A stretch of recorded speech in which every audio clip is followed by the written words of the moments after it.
Dekat tangan saya ni tuan-puan, dua pilihan design gold bar keluaran Public Gold. Yang warna biru ni tuan-puan, nama dia bunga emas. Dan warna merah ni, nama dia Typhoon.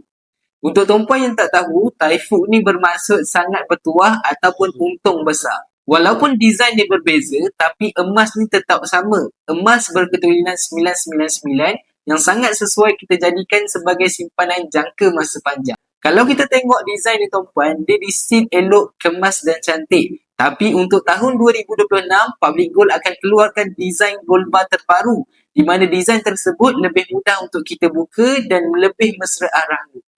Jadi untuk tuan-puan yang masih belum dapatkan gold bar design bunga emas ataupun Typhoon macam ni, boleh dapatkan segera sebelum design terbaru keluar nanti. Bagaimana cara nak dapatkan gold bar bunga emas dan Typhoon macam ni? Tuan-puan boleh isi borang biru dekat bawah atau klik link saya di bio. Saya akan bantu tuan-puan dengan sebaik mungkin. Belajar sesuatu hari ini, jom simpan emas dengan ilmu. Nak dapatkan lagi banyak ilmu emas dan kewangan, boleh tekan like dan teruskan follow saya.